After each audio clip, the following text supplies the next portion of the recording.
just so we can... Me, Kevin, Gutzman. All right, if you could start maybe explaining what you'll be talking about tonight. Well, my next book is a biography of James Madison. It's going to be published on Tuesday, and I'm going to take up a related theme, that is the original understanding of religious freedom in the United States. And I'm going to tie it to developments in the last couple of weeks regarding the federal government and intervention in the healthcare market, especially the insurance market, and talk a bit about the relationship between religious freedom and unlimited government. It's going to take a while to build up to that. I'm trying thinking about how those connections might be there, but... What's happened in recent days is that first the Obama administration announced that its understanding of what's commonly called Obamacare is that there's going to be no exception for religious institutions when it comes to provision of various kinds of coverage. And so Catholic hierarchs in particular have complained that this meant that they were going to be mandated to provide coverage for various kinds of medical procedures and devices that the Catholic Church considers immoral and bans Catholics from using. If you're a Catholic in good standing, you're not supposed to have various kinds of procedures done on you or have various kinds of devices for your home use. And so there's been protest about this, and among other things, I think one event was overlooked more or less in the assorted political roiling since then, and that was that first the bishop, who was in charge of Catholic chaplains in the military, instructed Catholic chaplains in the military to read a letter to Catholic soldiers at Mass saying why the Catholic hierarchs were objecting to this. And then the Obama administration instructed these Catholic priests in the military not to read the letter. Well, in the Catholic Church, I'm not a Catholic, but in the Catholic Church, the instruction is mandatory. The priest stands as a kind of proxy for the bishop, who ultimately is a proxy for the Pope. And the reading of a letter from the bishop in the Catholic Mass is actually part of the Mass. So for the Obama administration to intervene and mandate what the content of the Mass would be is clearly a serious incursion into these people's freedom of religion. It's you might say that's a usurpation of the Pope's authority. Rather than the Pope saying what the content of the Catholic services would be, it's the Obama administration saying what the content of Catholic services would be. And there have been, through the history of the Christian Church, many times when priests literally suffered martyrdom rather than allow civil authorities to tell them what the content of services would be. So I'm going to talk about James Madison and as I said, the original idea of religious liberty in America, why he ultimately came to the conclusion that there shouldn't be chaplains in Congress, for example, and then give this recent imbroglio involving the Catholic Church and Obamacare as an example of the extent to which ultimately unlimited government is irreconcilable with freedom of religion. Okay.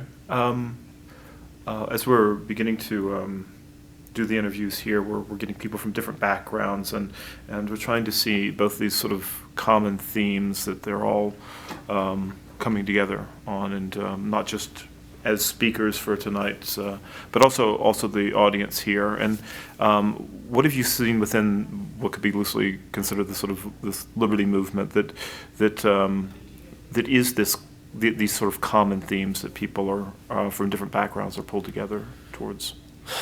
Common themes. Well, the main thing is that I think in our own day we've had growing encroachment of government in areas that had always been seen as private. And it seems to me that Americans in general have either not noticed this or not much cared. So I think there's a general tendency among people who are exercised about liberty there's a growing tendency to not just frustration, but I might say almost despair at the strides that are being taken by the American government, mainly the federal government, but not solely the federal government, down a road to a situation in which government authority is unlimited. And so people are really looking for a way in which they can call this to people's attention and say, okay, it may be that you think having government-funded buttocks is a wonderful social goal, but there really are competing interests that are being lost here and that ought to be paid attention.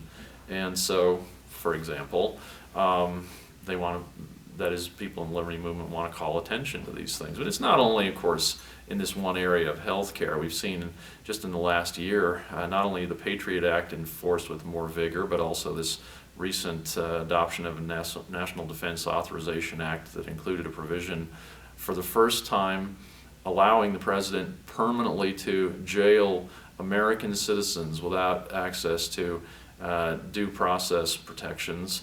And it does seem there's kind of bipartisan consensus in Washington that this kind of thing ought to be allowed. The vote on this particular measure in the Senate was 93-7.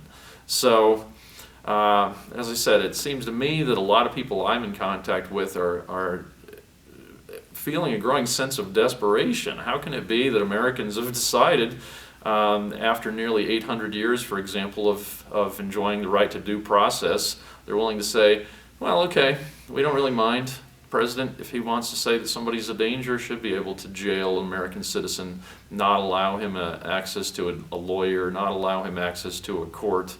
And how can it be that all the Democrats and all but 7 Republicans in the Senate are willing to vote for this? So if there's an overarching theme, it's that we're past the point at which freedom, as we've traditionally understood it in America, is endangered, and we're now at a point at which people are willing to say, well, there are other things we care about more. We like the idea that the president's going to protect us, so if he wants to jail somebody indefinitely, fine. We like the idea of government-funded condoms, so if he wants to tell Catholic priests what they can say in the Mass, fine. Just thinking about it makes me upset. And again, as I said, I'm not a Catholic, and I, of course, like everybody else, don't anticipate being jailed on spurious charges of being a terrorist or something. But it does seem to me that I don't want to live in a society in which these kinds of behaviors by people in federal office are tolerated, are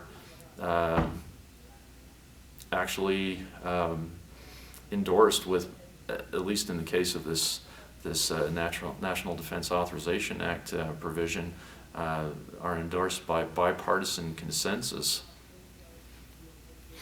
Is there, within your own sort of upbringing, your own sort of biography, was there a point where you did become more sort of politically conscious that this it's something that because I see now that there are a lot of young people that their sort of political awakening is because there's just this, things are moving much more quickly. They are moving much more quickly. It's astounding. I'm 48 years old, and it's astounding the extent to which America has changed in my lifetime. It's astounding the number of things that used to be up to individuals to decide for themselves that are now mandated by government, or for which you can now be punished. So, for example, kids now are required, at least in my state, to wear helmets if they want to ride their bicycles. Well, when I was 13, I wouldn't have worn one of those stupid helmets. And then people complain, why is it our kids aren't outside playing? Well, for one thing, you can have intervention from the local government authorities for being a negligent parent if you're not watching your kid every second. And they have stupid requirements such as the one I just mentioned.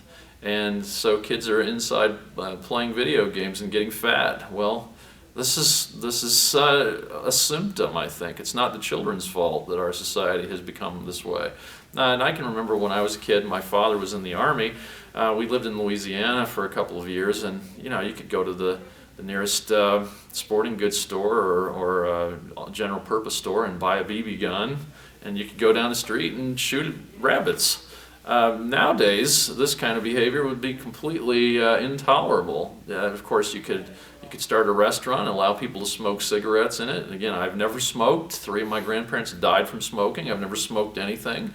But the idea that now in many states there's a mandate on private property owners, you may not in your eating establishment allow people to smoke tobacco. This is totally unlike the society I was born into. When did I become conscious of politics? I became conscious of politics, really, I paid serious attention to it beginning when I was 13 years old. I lived in the Panama Canal Zone. I actually lived in Panama for 4 years because my father was stationed in the Canal Zone. And it was in the '76 election cycle that the issue of a treaty to give the canal to the Panamanians was a serious issue.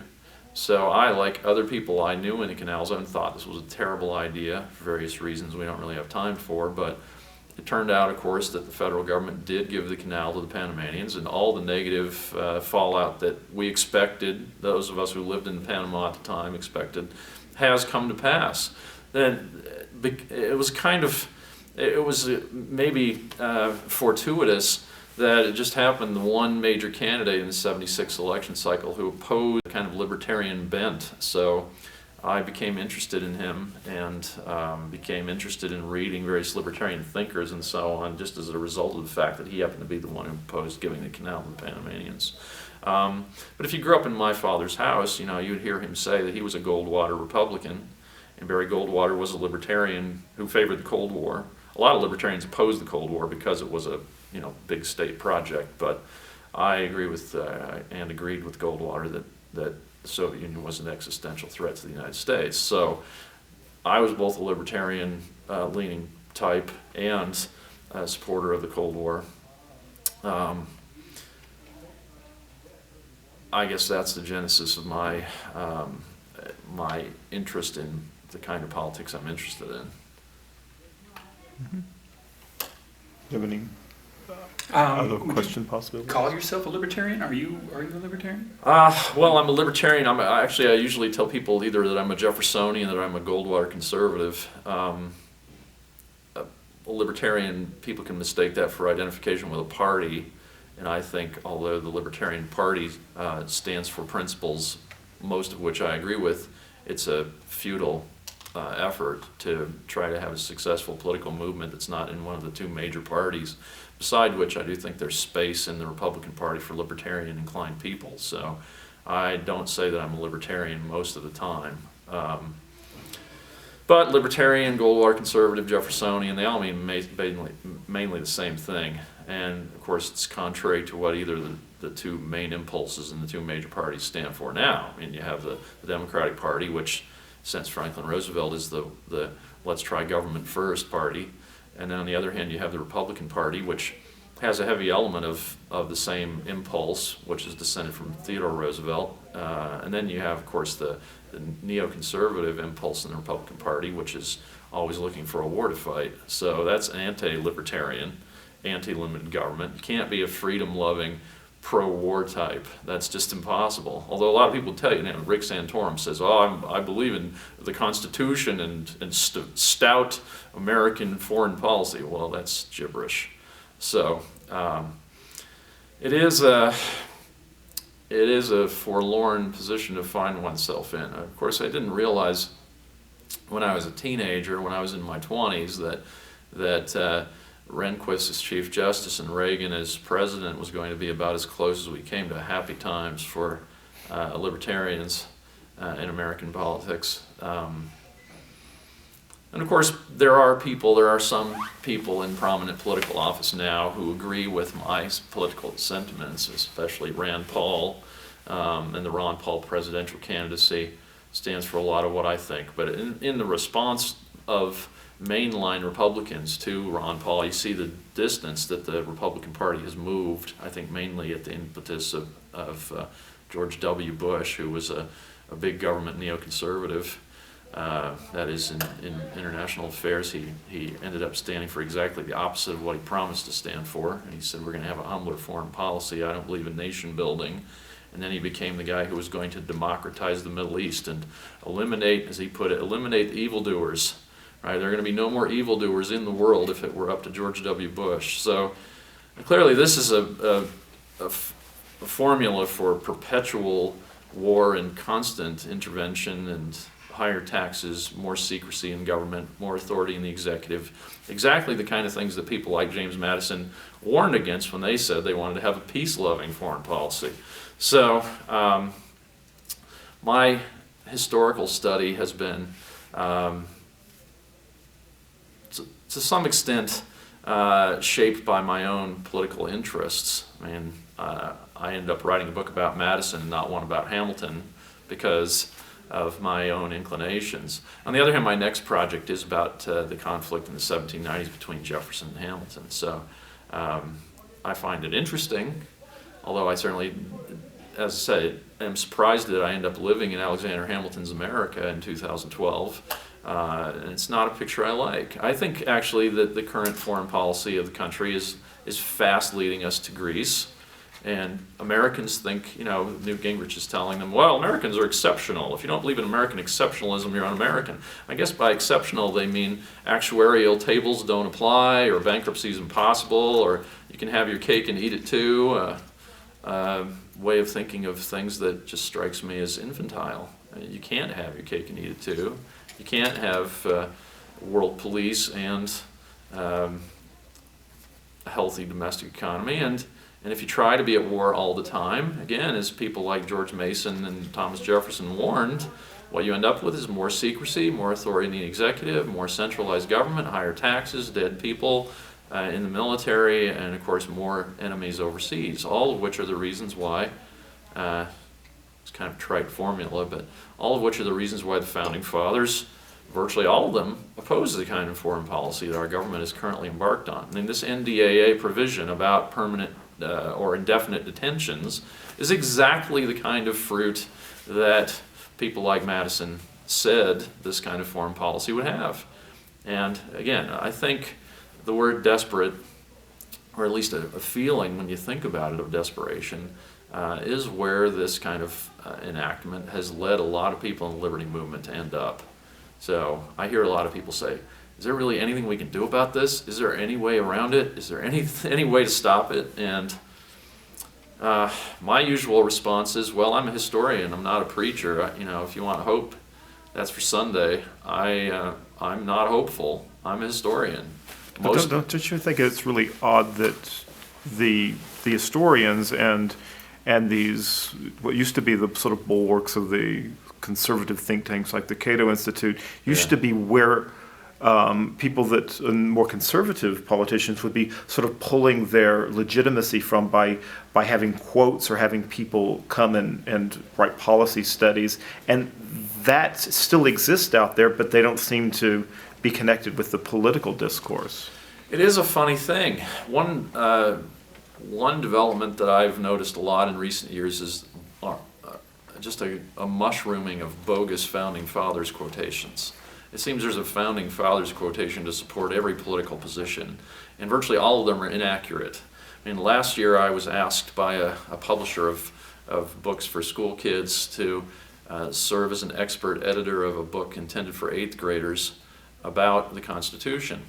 And the woman who wrote it had, I think, divided it into 14 or 15 chapters, each of which had an epigraph that was a quotation, almost all of them from Founding Fathers, and of them, 9 of them were bogus. I mean, anybody who knew anything about the Founding Fathers, the American Revolution, would be able to read these and just instantly think, that doesn't sound like Ben Franklin, But so my point is, in response to your question, not only are historians people who can actually give historical depth to current discussion rarely pulled into current discussion, but instead we have this just invention of historical support. So another example I'll give you is that recently I got involved in a little imbroglio with the famous national radio talk show host Mark Levin and Jeffrey Lord, who writes on the website of the American Spectator magazine, where they were attacking Ron Paul for what they call his isolationist foreign policy. Well, Ron Paul's not an isolationist. He wants to trade with everybody,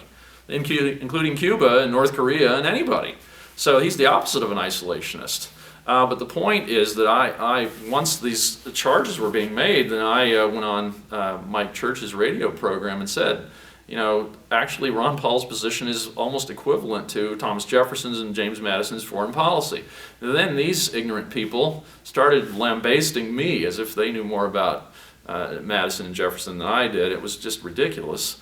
But the end result was that they were claiming that this posture the U.S. takes now of, we'll depose any ruler of a foreign country we don't like as long as the country he's ruling isn't very big and powerful. We're not going to take on China or Russia, but we're going to knock you down if you're some Muslim ruler somewhere that we don't like, or if you're Hispanic.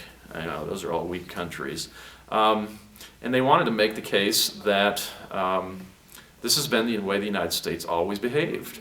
So after Levin and Lord, you may not know Mark Levin, but he's got the third-ranked syndicated radio program in America. So it's Limbaugh, Hannity, and then Levin. And after this back and forth with Levin and Lord, and Tom Woods, who's another libertarian-minded fellow, kind of weighed in on my side too, and on Mike Church's show and elsewhere. After that happened, well, then Hannity had Lord on to take up the same case. This guy Gutzman says that Ron Paul's foreign policy is consistent with that of the Founding Fathers. Well, what do you think? And any historian would tell you George Washington wasn't plotting to go overturn the government of, some Central American Spanish colony. I mean, it just was not happening. But they end up having discussion on the Limbaugh show about how crazy I must be if I think Ron Paul's position sounds anything like the one the American revolutionaries took. So there's a kind of echo chamber of uninformed, unhistorical arguments supporting this current, as I say, world police position the American government is taking.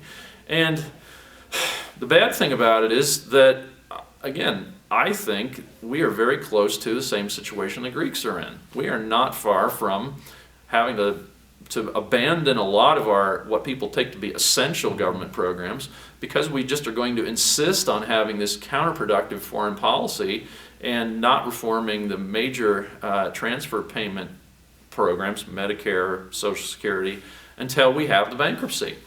And then you have the supposed conservatives, quote-unquote conservatives, Limbaugh, Levin, Hannity, Lord, these people, Rick Santorum, Rudy Giuliani, attacking the idea that, well, maybe 130 countries are more than we need to have bases in, maybe 900 bases overseas are more than we need, maybe 67 years after Japan surrendered, we don't need 28,000 troops on Okinawa. Does anybody know we have 28,000 troops in Okinawa? It's crazy.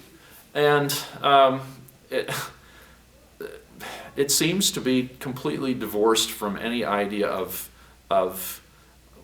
I think it's completely infantile. The idea that you can just spend because you want to. What would be better, for America to decide who rules South Korea or not? Well, clearly for America to decide who rules South Korea will be better than not, so let's do that. There's never any mention of the fact that we already have $16 trillion in debt. Monetizing the debt, it's absurd. So it's frustrating. Mm-hmm. It's as if you're watching a train wreck or you're watching some little kid run in front of a bus. And what can you do? Stop, bus. Look, kid.